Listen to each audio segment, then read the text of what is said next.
எல்லாமல்ல அல்லாஹ்வின் அன்புக்குரியவர்களே, அல்லாஹு ரப்புல் ஆலமீன் இந்த ஜும்மா தினத்தை நமக்கு கடமையாக்கியிருக்கிறான்.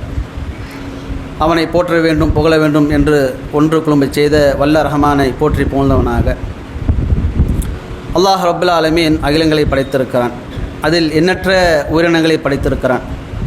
குறிப்பாக இந்த மனித சமுதாயத்தை படைத்திருக்கிறான். சிறப்புக்குரு ஒரு படைப்பாக அல்லாஹ் ரப்புல் ஆலமீன் சொல்லும்போது, அல்லதி ஹலகல் மௌத வல் ஹயாத் அல் எபுல் வன்னக்கும் அஹ்சனல் ஹமல, உங்களுக்கு வாழ்வையும் மரணத்தையும் ஏற்படுத்தியிருக்கிறோம். எதற்காக என்று சொன்னால், உங்களில் சிறந்தவர் யார் என்று சோதிப்பதற்காக என்பதாக அல்லாஹ் ரப்புல் ஆலமீன் சொல்லி காட்டுகிறான். நாம் வாழ்கிற போது அல்லாஹுடைய மார்க்கத்தை ஏற்று வாழுகிறோம். இறக்கும்போது அல்லாஹுடைய மார்க்கத்தில் இருந்தே மரணிக்க வேண்டும் என்று அல்லாஹ் ரப்புல் ஆலமீன் வசனங்கள் மூலமாகவும் அல்லாஹுடைய தூதர் மூலமாகவும் நமக்கு சொல்லி காட்டுகிறார். இன்றைக்கு நாம் பார்க்கக்கூடிய விஷயம் என்னன்னு கேட்டிங்கன்னா, மனிதனின் இறுதி நிலை. இந்த மார்க்கத்தில் பல்வேறு விஷயங்கள் நமக்கு நன்மை எவ்வாறு செய்ய வேண்டும் என்று அறிவுரை போதனையாக சொல்லப்பட்டிருக்கிறது. அதை குர்ஆனும் ஹதீஸும் அடிப்படையில் நம்மளுடைய அமல்கள் இருந்தால் மட்டும்தான் நம்மளுடைய அமலுக்கு சரியான ஒரு கூலி கிடைக்கும். அல்லாஹுடைய தூதர் அவர்கள் சொல்லி காட்டுகிறார்கள், வ இன்னமல் ஆமாலு பி ஹவாத்தி மிஹா, இறுதி முடிவுகளை கொண்டே செயல்கள் தீர்மானிக்கப்படுகின்றது என்பதாக அல்லாஹுடைய தூதர் அவர்கள் சொல்லி காட்டுகிறார். புகாரில் 6493 ஹதீஸாக நாம் பார்க்க முடியும். எந்த ஒரு அமலாக இருந்தாலும் சரி, அதனுடைய இறுதி முடிவை கொண்டு அதனுடைய செயல்களை குறித்து தீர்மானிக்கப்படும் என்பதாக அல்லாஹ்வுடைய தூதர் அவங்க சொல்ல காட்டக்கூடிய செய்தியை நாம் பார்க்க முடிகிறது. புகாரில் 6493 ஹதீஸில் நாம் பார்க்க முடியும். இந்த சம்பவம் அல்லாஹ்வுடைய தூதர் நமக்கு சொல்லி காட்டும்போது ஒரு முக்கியமான சந்தர்ப்பத்தில் நமக்கு சொல்லி காட்டுகிறாங்க. ஹைபர் போரின் போது யூத இணை வைப்பாளர்களோடு போர் நடந்து கொண்டு இருக்கிறது. அப்போது அல்லாஹுடைய தூதர் அவர்கள் சொல்கிறாங்க, நரகத்துக்குரிய ஒருவரை நீங்கள் பார்க்க வேண்டுமா என்று அல்லாஹுடைய தூதர் ஒரு கேள்வி எழுப்புறாங்க. நடக்கக்கூடிய இடம் பார்த்திங்கன்னா போர்க்களம். இங்கே போர் புரிந்து கொண்டு இருக்கிறாங்க. அந்த நேரத்தில் அல்லாஹுடைய தூதர் மக்கள் மத்தியில் கேட்குறாங்க, நரகத்துக்குரியவரை நீங்களே காண வேண்டுமா, பார்க்க வேண்டுமா என்று கேட்கும்போது அல்லாஹுடைய தூதரே ஆம் என்று சிலர் சொல்லும்போது, இதோ இந்த மனிதரை நீங்கள் பாருங்கள், இவர் நரகவாசி என்று அல்லாஹுடைய தூதர் அவர்கள் சொல்லுகிறார்கள். அதில் ஆச்சரியமிட்டு சில மக்கள் அந்த நபரை பின்தொடர்ந்து போகிறாங்க. என்ன அல்லாஹுடைய தூதர் இவரை பார்த்து இப்படி சொல்கிறாரு, போர்க்களத்தில் எதிரிகளை வீழ்த்துறார், நல்ல போர் புரிகிறார், அல்லாஹுடைய தூதர் ஏன் இந்த வார்த்தையை சொன்னார்கள் என்று பின்தொடர்ந்து போகும்போது எதிரிகளால் தாக்கப்பட்டு காயமடைந்து அவர் வேதனை பொறுக்காமல் அங்கே அவர் தற்கொலை செய்து கொள்ளுகிறார். அல்லாஹுடைய தூதர் ஒரு வார்த்தை சொன்னால் அது பொய்யாகாது என்று சஹாபாக்களுக்கு தெரியும். இருந்தாலும் போர்க்களத்தில் அல்லாஹுடைய தூதர் இப்படி ஒரு வார்த்தை ஒருவரை பார்த்து சொல்கிறாரே, ஆனால் இவரோ எதிரிகளை வீழ்த்தக்கூடியவராக இருக்கிறார், மிக சிறப்பாக போர் புரிகிறார், ஏன் அல்லாஹுடைய தூதர் இவரை பார்த்து சொல்ல வேண்டும் என்ற எண்ணத்தில் பின்தொடர்ந்து போனால் எதிரிகளால் தாக்கப்பட்டு காயமடைந்து அந்த காயத்தை பொறுக்காத வண்ணமாக அவர் தற்கொலை செய்து கொள்கிறார். ஆகையால் இவர் நரகத்துக்குரியவர் ஆவார் என்பதாக அல்லாஹுடைய வார்த்தை உண்மையானது என்று அந்த மக்கள் புரிந்து கொள்கிறார்கள். இப்போ இவருடைய செயல் என்பது இஸ்லாத் அடிப்படையில் பார்த்தோம்னு சொன்னால் மிக ஒரு சிறப்பான ஒரு செயல். பல்வேறு விஷயங்கள், நன்மையான விஷயங்கள் நமக்கு மார்க்கம் போதித்திருந்தாலும் மார்க்கத்திற்காக போரிடுவது என்பது சாதாரண ஒரு விஷயமா? உயிர் தியாகம், காயங்கள் ஏற்படும், கண், காது, மூக்கு என்று எத்தனையோ இழப்புகள் நமக்கு ஏற்படும். அப்பேற்பட்ட காரியம் செய்யும்போது அவர் நரகத்துக்குரியவர் ஆகிறார் என்று சொன்னால் அவருடைய துவக்கம் என்பது இஸ்லாத் அடிப்படையில் இருந்தது. ஆனால் இறுதி என்பது மார்க்கம் எதை தடை செய்திருக்கிறதோ அதை அவர் செய்துவிட்டார்.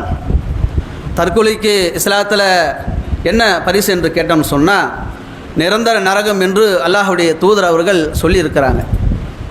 அப்போ இந்த விஷயத்திலிருந்து நமக்கு பெறக்கூடிய படிப்பினை என்னென்னு சொன்னால், எந்த அமலாக இருந்தாலும் சரி, அமல் சிறியதோ பெரியதோ, நோன்போ தொழுகையோ ஜக்காத்தோ இன்ன பிற சிறிய அமல்களாக இருந்தாலும் சரி, மார்க்கம் எவ்வாறு நமக்கு சொல்லி காட்டுகிறதோ, அல்லாஹும் அல்லாஹ்வுடைய தூதரும் எப்படி நமக்கு வரையறுத்து கொடுத்திருக்கிறார்களோ அதன் அடிப்படையில் செய்தால் மட்டும்தான் நாம் சொர்க்கம் என்ற ஒரு உயர்ந்த அந்தஸ்தை பெற முடியுங்கிற ஒரு செய்தி இது புகாரில் 6493 வந்துட்டு நாம் பார்க்க முடியும்.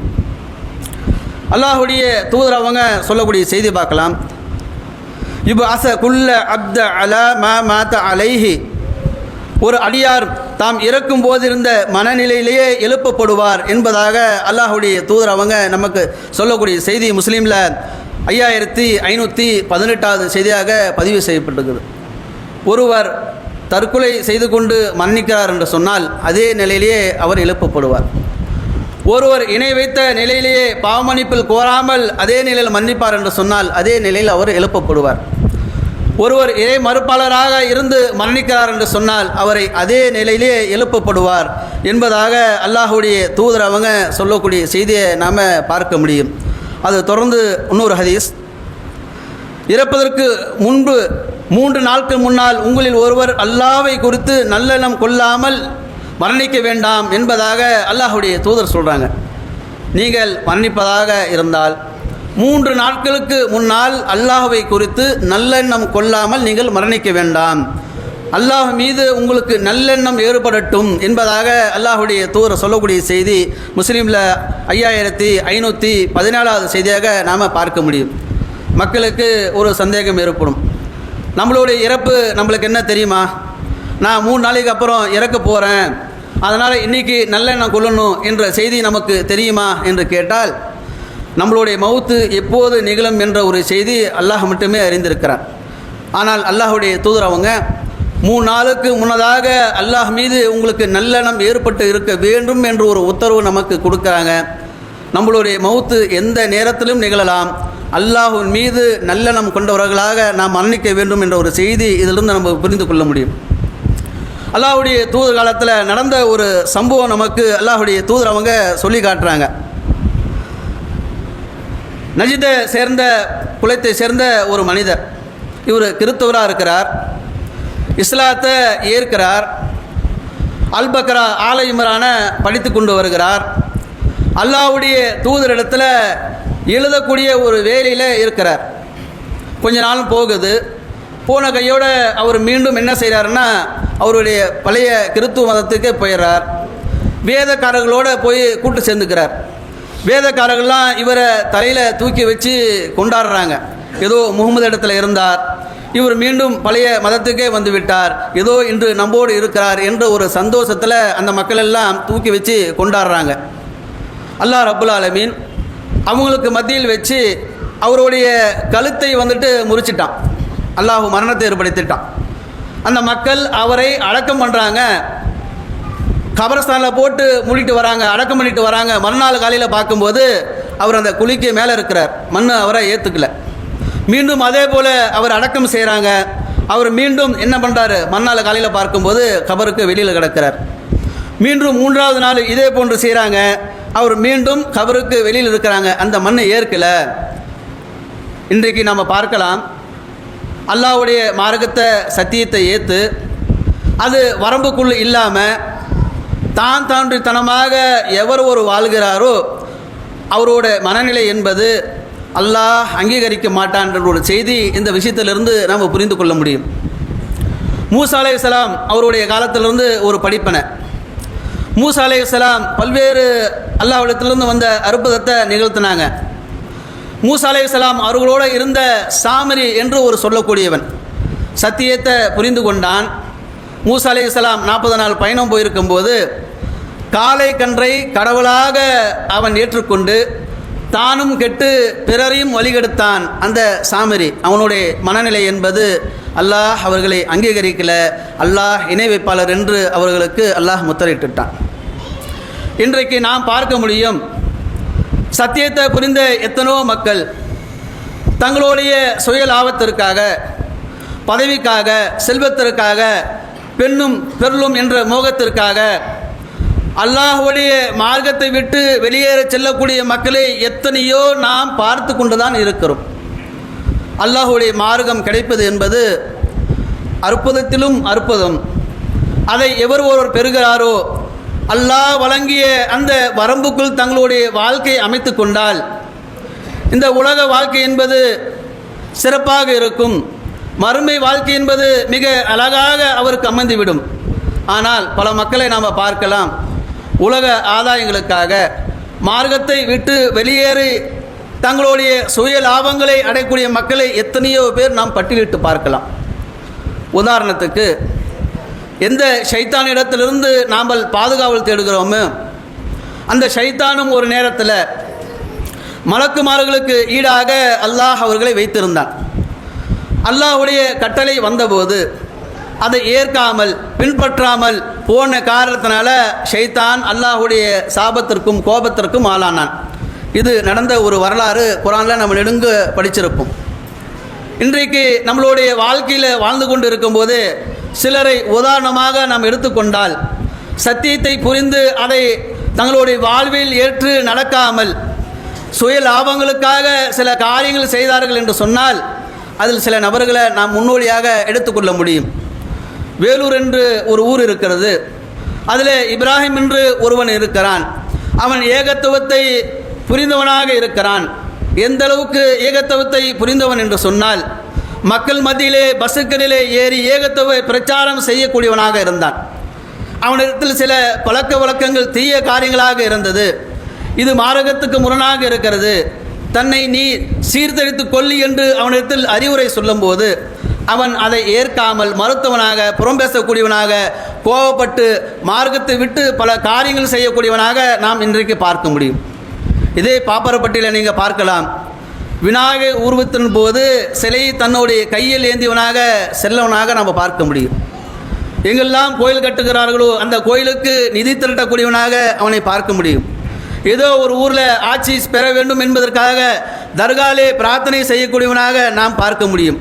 இதோ இந்த முருக கோயிலுக்கு அவன் பிரச்சாரம் செய்வதாக, நான் கோயிலுக்கு செல்லக்கூடியவனாக இருக்கிறேன் என்று அவனுடைய வாயிலிருந்து நாம் பார்க்க முடிகிறது. இஸ்லாம் இதெல்லாம் அங்கீகரிக்கிறதா? நிச்சயமாக ஒருபோதும் இது இஸ்லாம் அங்கீகரிக்கல. ஒரு இறைவனை நம்பிவிட்டால், அல்லாஹ்வை ஏற்றுக்கொண்டு விட்டால் இதெல்லாம் இணை வைப்பு கூடாது என்று இஸ்லாமிய மார்க்கம் சொல்லியிருந்தும் அதை அவன் தெரிந்தவனாக இருந்தும் இன்றைக்கு அவனுடைய வாழ்க்கை என்பது மார்க்கத்துக்கு முரணாக வாழ்ந்து கொண்டிருக்கிறான். அல்லாஹ் பாதுகாக்க வேண்டும். ஏகத்துவம் புரிந்தவர்கள், சத்தியத்தை தெரிந்தவர்கள் தங்களுடைய வாழ்க்கை என்பது அல்லாஹும் அல்லாஹ்வுடைய தூதரும் நம்மளுடைய வாழ்க்கை எப்படி இருக்க வேண்டும் என்று ஒரு வரையறுத்து கொடுத்தார்களோ அதன் அடிப்படையில் வாழ்ந்தால் மட்டும்தான் நாம் மறுமை என்று சொர்க்கத்தை இலகுவாக அடைய முடியும். அந்த அடிப்படையில் இருந்தால் மட்டும்தான் நம்மளுடைய இறப்பு என்பது மார்க்கத்து அடிப்படையில் இருந்து நாம் மன்னிக்கக்கூடியவர்களாக இருப்போம். இப்படி ஒரு உதாரணமாக வேலூர் இப்ராஹிம் நாம் பார்த்தோம். சொல்லப்பட்ட முன்ன செய்தி வந்துட்டு பார்த்தீங்கன்னா, கபரில் அவரோட அடக்கத்தளத்தில் எடுத்து வெளிப்பட்ட செய்தின்னு பார்த்தீங்கன்னா முஸ்லீமில் 5366வது செய்தியாக நாம் பார்க்க முடியும். அல்லாஹ் ரப்புல் ஆலமீன் இறை நம்பிக்கையாளர்களுக்கு ஒரு எச்சரிக்கை விடுகிறான். என்ன அந்த எச்சரிக்கைன்னு கேட்டால், ஜும்மா பயான் ஆரம்பிக்கும் போது எல்லா நேரங்களிலும் எல்லா தாய்களும் சொல்லக்கூடிய செய்தி, யா ஐயுஹல்லதீன ஆமனத்துக்குல்லாஹ ஹக்க துகாத்திஹி வலா தமூதுன்ன இல்லா அன்தும் முஸ்லிமூன். இதனுடைய பொருள் என்ன? அல்லாஹ் ரப்புல் ஆலமீன் சொல்லி காட்டுகிறான், நம்பிக்கை கொண்டோரே, அல்லாஹ்வை அஞ்சுகின்ற விதத்தில் அஞ்சுங்கள், நீங்கள் முஸ்லிம்களாக தவிர மரணிக்காதீர்கள் என்பதாக அல்லாஹ் ரப்புல் ஆலமீன் இறை நம்பிக்கையாளர்களுக்கு ஒரு எச்சரிக்கை விடுகிறான். இறை எச்சம் என்று சொன்னால் அல்லாஹ்வை எவ்வாறு அஞ்ச வேண்டுமோ அவ்வாறு இறை எச்சம் இருக்க வேண்டும். அல்லாஹ்வுடைய மார்க்கம் நமக்கு கிடைத்து விட்டால், தொழுகை இவ்வாறு இருக்க வேண்டும் என்று அல்லாஹும் அல்லாஹ்வுடைய தூதரும் சொல்லிவிட்டால் அதுபோன்று நம்மளுடைய தொழுகை இருக்க வேண்டும். நோன்பை குறித்து சொல்லப்பட்டு விட்டால் நோன்பு அதுபோன்று இருக்க வேண்டும். இது போன்று எத்தனை வகையான மார்க்க சட்டங்கள் நமக்கு சொல்லப்பட்டு இருக்கிறதோ அதன் அடிப்படையில் இருக்க வேண்டும். ஆனால் இன்றைக்கு முஸ்லீம் சமுதாயம் அல்லாஹ்வை அஞ்சுகின்ற விதத்தில் அஞ்சுகிறார்களா? முஸ்லீம் சமுதாயத்தை இரையச்சம் எப்படி தெரியுமா இருக்கிறது? வழியில் ஒரு போலீஸ்கார் இருக்கிறாருன்னு சொன்னால், அங்கே பிடிக்கிறாங்கன்னு சொன்னால், ஹெல்மெட் போடலன்னு சொன்னால் 1000 ரூபா ஃபைன் போடுவாங்கன்னு சொன்னால், அந்த நேரத்தில் ஹெல்மெட்டு போட்டுட்டு போவாங்க. இல்லைன்னு சொன்னால் வேறு ரூட்டில் போயிடுவாங்க. காரணம் கேட்டால், முன்ன போலீஸ் இருக்கிறாரு, அவர் பிடிப்பார். ஏப்பா முன்னவே ஹெல்மெட்டு போடலன்னு சொன்னால், இதெல்லாம் யார் போட்டுட்டு சுற்றுறது, போலீஸை பார்த்தா போடலாம், ஏன்னா அங்கே ஃபைன் போடுவாங்க என்று ஒரு பட்சம் அந்த நேரத்தில் மட்டும்தான் இருக்குது. அப்படிதான் அல்லாஹ் மீது முஸ்லீம் சமுதாயம் அஞ்சக்கூடியவர்களாக இருக்கிறாங்க. அல்லாஹ் அப்பேற்பட்டவனா? அல்லாஹு சமீஉன் பசீர், அல்லாஹ் பார்க்கக்கூடியவனாகவும் கேட்கக்கூடியவனாகவும் இருந்து கொண்டிருக்கிறான். ஆனால் இறையச்சம் என்பது ஏதோ அங்கும் இங்குமாக மேலோட்டமாக முஸ்லீம் சமுதாயத்தில் இருந்து கொண்டிருக்கிறது. இதை குறித்து தான் அல்லாஹ் சொல்லுகிறான், அல்லாஹ்வை அஞ்சுகிற விதத்தில் நீங்கள் அஞ்சிக் கொள்ளுங்கள், நீங்கள் முஸ்லீம் இல்லாமல் நீங்கள் மரணித்து விடாதீர்கள் என்பதாக அல்லாஹ் ரப்புல் ஆலமீன் திருமறை குர்ஆன்ல 3வது அத்தியாயம் 102வது வசனத்தில் அல்லாஹ் ரப்புல் ஆலமீன் சொல்லி காட்டுகிறான். இன்னொரு வரலாறை அல்லாஹ் நம்மளுக்கு எடுத்து காட்டுகிறான். இப்ராஹிம் அலைஹிஸ்ஸலாம் அவங்களுடைய பிள்ளைக்கும் யாக்கூப் அலைஹிஸ்ஸலாம் அவருடைய பிள்ளைக்கும் எடுத்த சொன்ன விதத்தை அல்லாஹ் ரப்புல் ஆலமீன் நமக்கு நினைவூட்டுகிறான்.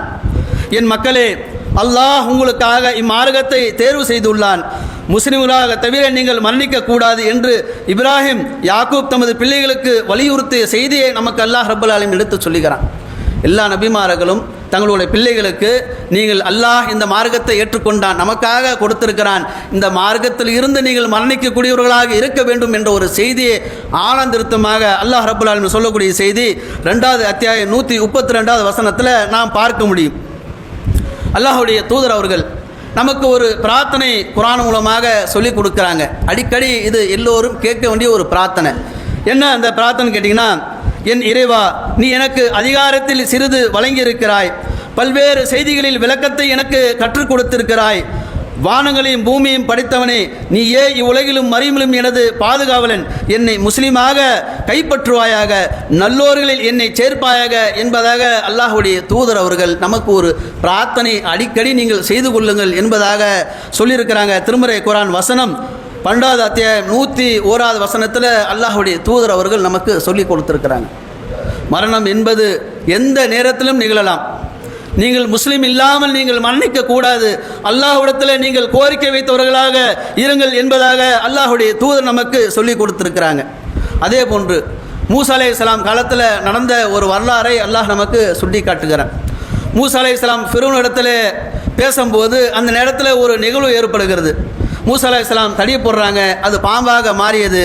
அங்கே வந்த சூனியக்கார மேஜிக்கார மக்கள் தடியை போட்டாங்க, அதுவும் பாம்பு போல நிலைந்தது. மூசா அலைஹிஸ்ஸலாம் தடியை போட்ட கையோட அவர்களோட தடியெல்லாம் விளங்கிச்சில்ல. யாரெல்லாம் ஜாது சூனியத்தை செய்து வந்தார்களோ, மேஜிக் செய்து வந்தார்களோ, அவர்கள் இஸ்லாத்தை ஏற்றுக்கொள்கிறார்கள். நடந்த ஒரு நிகழ்வு, அந்த நேரத்தில் ஒரு சம்பவம். இஸ்லாத்தில் ஏற்றுக்கொள்ளும் போது ஃபிரௌன் அவர்களை மிரட்டுகிறான், நான் உங்களுக்கு அனுமதி தருவதற்கு முன்னதே நீங்கள் இஸ்லாத்தை ஏற்றுக்கொண்டீர்களா? ஏதோ உங்களுடைய மாறுகால் வாழ்வேன், உங்களோட உயிரை நான் எடுப்பேன் என்று அவன் சொல்லும்போது அந்த மக்கள் சொன்னாங்க, இறைவா, எங்களை முஸ்லீமாக நீ கைப்பற்றுவாயாக. இப்பேற்பட்ட பிரார்த்தனை பாருங்கள். சத்தியத்தை அவங்க புரிந்து கொண்டாங்க. சத்தியத்தை புரிந்து கொண்ட காரணத்தினால இறைவனிடத்தில் கோரிக்கை வைக்கிறாங்க, இறைவா, இந்த உலகத்தில் இவன் ஃபிரௌன் ஆட்சிக்காரனாக இருக்கிறான், இவனோட ஆட்சி நிலையானதல்ல, நீயே அதிபதி, நீயே எங்களை படைத்தாய், மறுமையில் நீயே திருப்பு குடிக்கக்கூடியவன், இந்த உலகத்தில் எங்களை நீ முஸ்லீமாக கைப்பற்றுவாயாக என்று அந்த மக்கள் பிரார்த்தனை செய்த ஒரு செய்தியை அல்லாஹ் ரப்புல் ஆலமீன் நமக்கு சொல்லி காட்டுகிறான். 7வது அத்தியாயம் 126வது வசனத்தில் நீங்கள் இதை பார்க்க முடியும். அல்லாஹ்வுடைய தூதர் அவங்க நமக்கு சொல்லி காட்டுகிறாங்க, ஒரு பிரார்த்தனை செய்து கொள்ளுங்கள். இருள் மிகுந்த ஒரு நேரம், ஒருவன் காலையில் முஸ்லீமாக இருப்பான், இறை நம்பிக்கையாளனாக இருப்பான், மாலையில் அவன் காஃபிராகி விடுவான். ஒருவன் மாலை நேரத்தில் இறை நம்பிக்கையாளனாக இருப்பான், காலையில் பார்த்தால் அவன் காஃபிராகி விடுவான். இந்த உலக அற்பமான சுகத்துக்காக தன்னை மாற்றிக்கொள்வான். ஆகையால் அல்லாஹ்விடத்தில் நீங்கள் ஒரு பிரார்த்தனை செய்து கொள்ளுங்கள் என்பதாக அல்லாஹ்வுடைய தூதர் அவங்க சொல்லக்கூடிய செய்தி முஸ்லீமில் 186வது செய்தியாக நம்ம பார்க்க முடியும். அதே போன்று அல்லாஹ்வுடைய தூதர் ஒரு செய்தி நமக்கு சொல்கிறாங்க, நீண்ட காலம் சொர்க்கவாசிகள் நற்செய்தலை ஒருவர் செய்து கொண்டே வருவார். இறுதியில் பார்த்தோம்னு சொன்னால் அவர் நல்ல காரியங்கள் செய்யாமல் விட்டு விடுவார். ஒருவர் நல்ல காரியங்கள் செய்வதில் சுணக்கம் காட்டுவார். இறுதியில் பார்த்தோம்னு சொன்னால் அவர் அதிகமான நல்ல காரியங்கள் செய்து சொர்க்கத்தை அடைந்து கொள்வார். அப்போ ஒரு மனிதனுடைய நிலைமை பார்த்து இன்றைக்கி நாம் பார்த்தோம்னு சொன்னால் சில பேர் பார்ப்போம், வயசில் இளமையில் ஓடி தொழுவாங்க, ஜக்காத்து கொடுப்பாங்க, நோன்பை வைப்பாங்க. முதுமை காலத்தில் சொன்னால் நான் தான் இளமையில் செஞ்சிட்டேனே, எனக்கு என்ன முதுமையில் இவ்வளோ பெரிய விஷயம் என்று முதுமை காலத்தில் இதெல்லாம் என்னால் முடியல, செய்ய முடியாது என்று அதை பின்தள்ளக்கூடியவர்களாக, வெறுக்கக்கூடியவர்களாக பல்வேறு மக்களை நாம் பார்க்க முடியும். சிலர் வாலிப வயசில் தொழுகக்கூடிய மக்களாக இருக்க மாட்டாங்க. நோன்பு என்பது கிடையவே கிடையாது. என்னப்பா காரணம் என்று கேட்டால், எனக்கு என்ன வயசாயா போச்சு, இன்னும் காலம் இருக்குதில்ல, பின்பு செய்து கொள்ளலாம் என்று எண்ணி மக்கள் இருப்பாங்க. அப்பேற்பட்ட மக்களுக்கு தான் அல்லாஹ்வுடைய தூதர் அவங்க சொல்கிறாங்க, ஒரு மனிதன் சோனத்துக்குரிய காரியத்தை செய்கிறான், இறுதியில் பார்த்தால் அவன் நரகத்துக்கு ஒரு காரியத்தில் செய்து நரகத்துக்கு போகக்கூடியவனாக இருக்கிறான். ஒரு மனிதன் நரகத்துக்குரிய காரியங்களை செய்து கொண்டே வருவான், இறுதியில் அவன் சொர்க்கத்துக்குரிய காரியங்களை செய்து சோனம் செல்கிறான். அதனால் எந்த நேரத்திலும் நம்மளோட அமல் என்பது இருந்து கொண்டே இருக்க வேண்டும் என்பதாக அல்லாஹ்வுடைய தூதர் நமக்கு வழிகாட்டியாக சொல்கிறாங்க. முஸ்லீமில் 5155வது செய்தியாக நாம் பார்க்க முடியும். அல்லாஹ்வுடைய தூதர் இடத்துல கேட்குறாங்க, அல்லாஹ்வுடைய தூதரே, ஒருவர் சொர்க்கவாசி என்று சொல்லப்பட்டிருக்கிறது, அவர் ஏன் நரகத்துக்கு செல்கிறார்? ஒருவர் நரகவாசி என்று சொல்லப்பட்டிருக்கிறது, அவர் ஏன் சொர்க்கத்துக்கு போகிறார் என்று அல்லாஹ்வுடைய தூதர் இடத்துல கேட்கும்போது அல்லாஹ்வுடைய தூதர் அவங்க சொல்கிறாங்க, இது விதியில் எழுதப்பட்டது. நீங்கள் இதை சொர்க்கவாசியாக நீங்கள் இருக்க வேண்டும் என்று சொன்னால் அல்லாஹ்வுடைய தூதர் அவர்கள் நமக்கு ஒரு துவாவை, பிரார்த்தனையை சொல்லிக் கொடுக்குறாங்க. இந்த பிரார்த்தனைகள் ஓதி கொண்டு வாருங்கள். நீங்கள் உறங்கும் போது இந்த துவாவை சொல்லி ஓதி உறங்கினீங்கள் என்று சொன்னால் நீங்கள் அல்லாஹ்வுடைய மார்க்கம், இயற்கை மார்க்கத்திலே நீங்கள் மரணிப்பீர்கள் என்பதாக அல்லாஹ்வுடைய தூதர் சொல்கிறாங்க. அல்லாஹும்ம அஸ்லம்து நப்சி என்கின்ற தொடங்கக்கூடிய துவா. இந்த துவா என்பது புகாரில் 247வது செய்தியாக பதிவு செய்யப்பட்டிருக்குது. நாம் எப்படி தொழுகைக்கு ஒழு செய்வோமோ அதே போன்று ஒழு செய்துவிட்டு நாம் தூங்கும்போது இறுதியாக வலதுபுறம் படுத்துக்கொண்டு இந்த துவாவை சொல்லி எவர் ஒரு ஓதி உறங்குகிறாரோ அவர் இறந்து விட்டால் அல்லாஹ்வுடைய இயற்கை மார்க்கத்திலே அவர் இறக்கிறார் என்பதாக அல்லாஹ்வுடைய தூதர் அவங்க சொல்லி காட்டுகிறாங்க. எந்த ஒரு குழந்தை பிறந்தாலும் சரி அல்லாஹ்வுடைய இயற்கை மார்க்கத்திலே பிறப்பதாக அல்லாஹ்வுடைய தூதர் சொல்கிறாங்க. நம்மளுடைய இறப்பு என்பது அல்லாஹ்வுடைய இயற்கை மார்க்கத்தில் இருக்க வேண்டும் என்று யாரெல்லாம் விரும்புகிறோமோ, இறைவா எனக்கு உறங்கும் போது இந்த துவாவை நீ மனப்பாடம் செய்வதற்கு அருள் புரிவாக என்று பிரார்த்தனை செய்தவர்களாக இது புகாரில் 247வது செய்தியாக பதிவு செய்யப்பட்டிருக்குது. தினந்தோறும் உறங்கும் போது நீங்கள் சொல்லிவிட்டு உறங்கினால் நீங்கள் மறுகாலையில் எழும்போது மன்னித்து விட்டால் சொன்னால் அல்லாஹ்வுடைய இயற்கை மார்க்கத்திலே நீங்கள் மன்னிக்கக்கூடியவர்களாக இருப்பீர்கள் என்று இந்த உரையில் நம்ம சொல்லிக்கிறோம். அடுத்தபடியாக அல்லாஹ்வுடைய தூதர் நமக்கு ஒரு பிரார்த்தனை சொல்லிக் கொடுக்குறாங்க. ஒருவர் இந்த துவாவை காலையில் ஓதிவிட்டு மாலை நேரத்துக்குள் அவர் மரணிக்கிறாரோ அவர் சோனம் செல்வார். ஒரு மாலை நேரத்தில் ஓதிவிட்டு காலை நேரம் அடைவதற்குள் மரணித்து விடுவாரோ இவர் சோனம் செல்வார் என்பதாக அல்லாஹ்வுடைய தூதர் சொல்லக்கூடிய செய்தி புகாரில் 6306வது செய்தியாக பதிவு செய்யப்பட்டிருக்குது. அன்பு கொண்ட என்னுடைய சகோதரர்களே, நம்மளுடைய இறுதி வாழ்வு என்பது இனிதாக இருக்க வேண்டும் என்று சொன்னால் கேட்ட விஷயங்களை நம்மளுடைய வாழ்க்கையில் நாம் நடைமுறை செய்தால் மட்டும்தான் மறுமை வாழ்க்கை என்பது நமக்கு மிக சுகபோகமாக இருக்கும். இறுதி வாழ்க்கை என்பது இனிதாக இருக்கும். நம்மளுடைய செயல்பாடு திட்டங்கள் அன்றாடம் எப்படி தெரியுமா இருக்கிறது? பிறர்க்காகவே அதிகம் உழைக்கக்கூடியவர்களாக நாம் இருக்கிறோம். நம்மளை பற்ற சிந்தனையோ கவலையோ யாருக்குமே பெரும்பாலும் இருப்பதே இல்லை. காரணம், இந்த உலகத்தில் நம்ம சம்பாதிக்கிறோம்ல, இந்த சம்பாதனை என்பது நம்மளுடைய தேவைக்கு மட்டும் நம்ம சம்பாதிக்கிறோமா, அதை தாண்டி சொத்து சுகம் வசதியாக வாழ்வதற்கு நம்ம சம்பாதிக்கிறோமா என்று கொஞ்சம் சிந்திச்சு பாருங்கள். எல்லோரும் தேவைக்கு அதிகமாக தான் சம்பாதிக்கிறோம். நம்மளுடைய தேவை என்பது ஒரு நேரத்துக்கு அதிகபட்சமாக 100லிருந்து 150 கிராம் உணவு இருந்தால் போதுமானது. ஆனால் நாம் அன்றைக்கு சம்பாதிக்கக்கூடிய சம்பாதனை 500, 1000, 2000, 5000, லட்சங்கள், இதை தாண்டி சம்பாதிக்கக்கூடியவர்களாகத்தான் நாம் இருந்து கொண்டிருக்கிறோம். இந்த சம்பாதனை என்பது நமக்கு ஒருபோதும் கை கொடுக்காது. கணவன் மனைவியாகட்டும், அப்பா பிள்ளையாகட்டும், எந்த உறவாக இருந்தாலும் சரி, மறுமையில் ஒருவருக்கு ஒருவர் உதவி கொள்வார்களா என்று பார்த்தோம்னு சொன்னால் எவருமே யாருக்கும் பரிந்துரை செய்யவும் முடியாது, உதவவும் முடியாது, ஓடி ஒளியக்கூடியவர்களாகத்தான் இருக்கிறார்கள். இந்த வாழ்க்கை என்பது இறுதியாக நாம் அடையக்கூடியவர்களாக இருக்கிறோம். இந்த வாழ்க்கையில் அல்லாஹும் அல்லாஹுடைய தூதரும் நம்மளுடைய இறுதி வாழ்க்கை எவ்வாறு இருக்க வேண்டும் என்று சொல்லிக் கொடுத்தார்களோ அதன் அடிப்படையில் அமைத்து கொண்டு அதனுடைய செயல்பாடுகளை செய்வோம் என்று சொன்னால் அல்லாஹ்விடத்தில் நற்கூலி பெற்றவர்களாக நிச்சயமாக நாம் இன்ஷா அல்லாஹ் சோனம் செல்லக்கூடியவர்களாக இருப்போம். அதே போன்று பிறர் இறக்கும் நேரத்தில் அல்லாஹுடைய தூதர் நமக்கு ஒரு விஷயத்தை சொல்லிக் கொடுக்குறாங்க. அல்லாஹுடைய தூதர் இடத்துல ஒரு யூத பையன் பணிபுரிந்தான். அவனுக்கு திடீர் உடல்நிலை சரியில்லை. அல்லாஹுடைய தூதர் அவங்க சந்திக்க போகிறாங்க. போன மாத்திரத்தில் உடல்நிலை சரியில்லை, நீ கலிமா சொல்லு என்று லா இலாஹா இல்லல்லா என்று சொல்லி கொடுக்குறாங்க.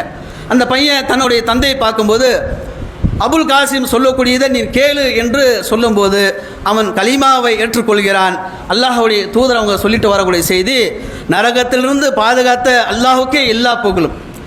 எவர் ஒருவர் மரணிக்கின்ற நேரத்தில் லா இலாஹா இல்லல்லா சொல்லி மரணிக்கிறாரோ, அல்லாஹுக்கு இணை வைக்காமல் இருந்து மரணிக்கிறாரோ, இவருக்கு சோனம் நிச்சயம் என்பதாக அல்லாஹுடைய சொல்லக்கூடிய செய்தி நம்ம பார்க்க முடியும். அதே போன்று அபு தாலிப் அவர்கள் மரண வேலையில் இருக்கும்போது அல்லாஹுடைய தூதர் கேட்ட கையோட வேக வேகமாக வராங்க. என்னுடைய பெரிய தந்தை அபு தாலிப் அவர்களே, நீங்கள் சொல்லுங்கள் கலிமாவை லா இலாஹா இல்லல்லா, அல்லாஹ்விடத்தில் நான் பரிந்துரை செய்கிறேன் என்று சொல்லும்போது அந்த நேரத்தில் ஜகனியாக அபு ஜஹில் இருக்கிறான், உமையா என்று சொல்லக்கூடியவன் இருக்கிறான். அபு தாலிப் அபு முத்தலிப் மார்க்கத்தில் இருந்து நீங்கள் விலகப் போகிறீங்களா, சொல்ல போகிறீங்களா கலிமாவை என்று கேட்கும்போது நான் அபு முத்தலிப்போடைய மார்க்கத்தில் இருந்தே மன்னிக்கிறேன் என்று சொல்லிவிட்டு அபு தாலிப் அவர்கள் மன்னித்தார்கள். அல்லாஹுடைய தூதர் வேதையினால் அழுகுறாங்க, அல்லாஹ்விடத்தில் பாவ மன்னிப்பு கேட்குறாங்க. அல்லாஹ் ரப்புல் ஆலமீன் 9வது அத்தியாயம் 113வது வசனத்தை இறக்கி சொல்கிறான், இணை வைப்பாளர்கள் எவ்வளவு நெருங்கிய உறவினராக இருந்தாலும் இந்த நபிக்கும் இறை நம்பிக்கை கொண்ட மகளுக்கும் இது தகாது என்று அல்லாஹ் ரப்புல் ஆலமீன் சொல்லி காட்டுகிறார்.